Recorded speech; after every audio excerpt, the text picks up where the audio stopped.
So look, y'all, I don't know exactly how I missed this, but apparently Don Vito was a Chomo? Don Vito was a Chomo? Actually, come to think of it, I do know how I missed it. It was in 2006, and that year was the year that I went to prison. And I'm not sure how it took 17 years for me to catch up on this information, but yo, have you heard about this case? Because it is absolutely wild, y'all. For any of y'all that don't know, Don Vito was Bam Margera's uncle, and he was like one of the main characters in Viva La Bam. He was the really obnoxious dude with the lazy eye who was always like all the time. I know, that wasn't the best Don Vito impersonation. I'm gonna practice it and try again. No, I'm not. He's a Chomo. I don't care how bad it is. But yeah, apparently, dude is not just accused, dude got bopped. He got the conviction for not one, but two against a minor, which in and of itself is bad enough. But when you look at the details of this case and how it all went down, what is happening here? I promise y'all, you're not gonna wanna miss this one. This one gets real weird real quick. And I haven't said this in a while and I kinda missed it, so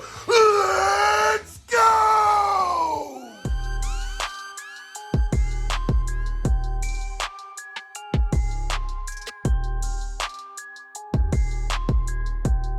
Hey y'all, so if you're tuning in for the first time today, my name is JD, and I was a 20-year addict and career criminal, man. That dark path took me to prison. It took me to a lot of bad places. When I started my content creator career, I was on house arrest for 2 years in the state of Florida while being a fugitive from the state of Oregon for charges that I was wanted for here. Now I live back in the state of Oregon. I've got almost every single legal issue in my life settled, and I'm doing much better. And if you're anything like me, you grew up watching the dudes from CKY, Jackass, Land Speed, all these dudes, and they all ended up going down some dark paths. But a lot of them have been able to come out. Right now, Bam is obviously still struggling. Steve-O's doing amazing. Novak's doing amazing. There's a lot of them that are doing really good things, and I'm really happy about that. But there's one character from this whole genre of people who always gave me the absolute ick, and that's Don Vito. I mean, you can just kind of look at the dude and tell something was seriously off, but it could have been just like mentally ill off, or it could have been like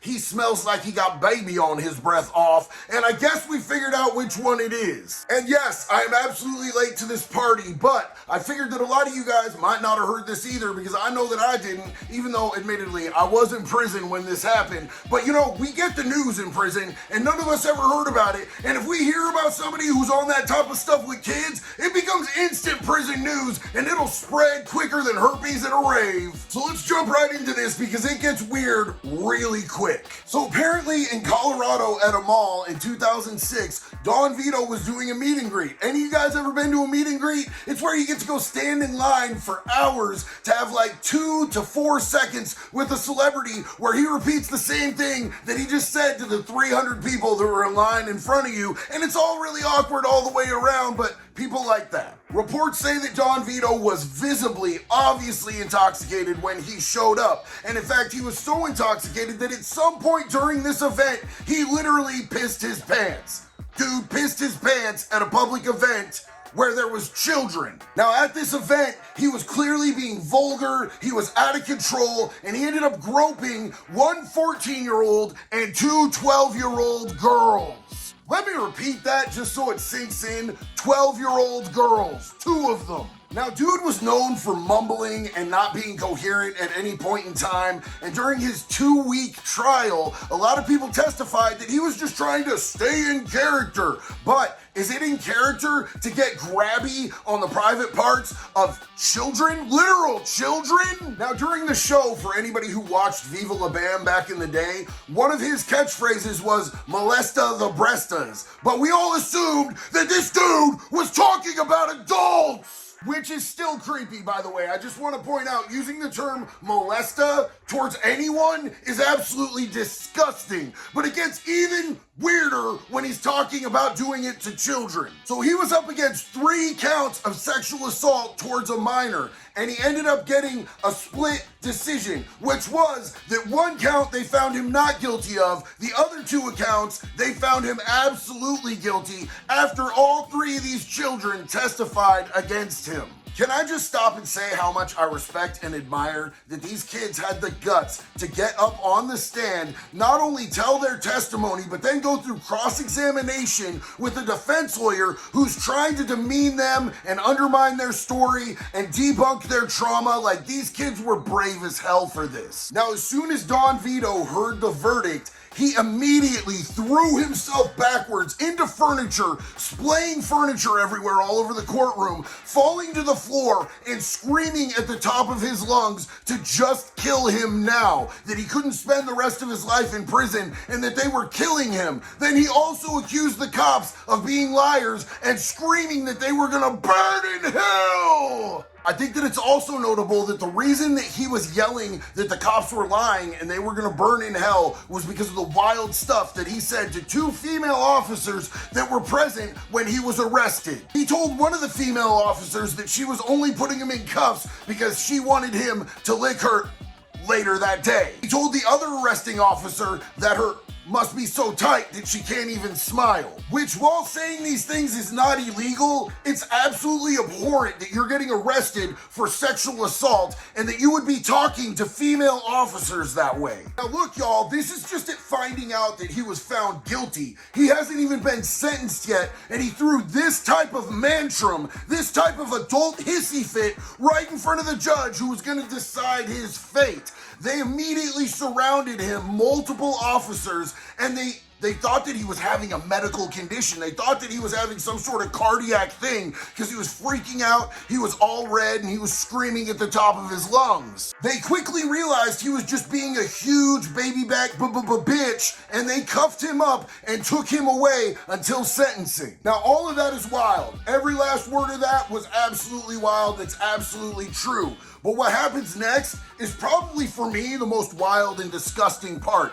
He got 10 years probation and no actual jail time at all whatsoever. This dude got 2 sexual assault charges against 2 separate minors, 12-year-old girls, and he got 10 years of probation and went right back out to the streets. Let me just tell you something from my experience. When I went to prison in 2006, I went because I was doing scumbag stuff. Admittedly, I earned every single day that I spent incarcerated. I got 39 months because I stole 3 cars, okay? I got 13 months for each car that I stole, which is bad. 100%. I disrupted people's lives. I took their property. It's absolutely scumbag shit, bro. No qualms about that at all whatsoever. I own it. But for him to sexually assault 2 girls and not to do a day in prison for it is the absolute most disgusting thing that I've ever heard. Now, Bam Margera's mom, April Margera, testified in court on behalf of Dom,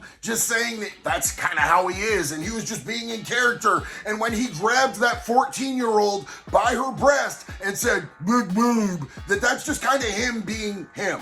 That's not a very good testimony on his behalf, April. But everyone else involved in Jackass was so disgusted by his behavior that they literally photoshopped him out of the Jackass 2 poster. And he kind of lived the rest of his life in shame and obscurity until 2015 when he passed. Now, I don't want anybody to take this the wrong way and thinking that I'm making any excuses for Bam's terrible behavior, because I'm 100% not. He needs to own it, he needs to take accountability for it, and he needs to change up his entire life and his entire script, because right now where he is at is a really bad situation, and he's either gonna fall off the map completely or he's gonna do something about it, and he's gonna build a life that's actually worth living for himself and his child. But growing up, watching his uncle get away with this type of behavior and have almost no legal consequences might have been part of what led him to think that he could just slide with his abhorrent behavior as well. At the end of the day, finding all of this out really gave me the huge ick, like on an inner level, and I know that I'll never be watching anything Viva La Bam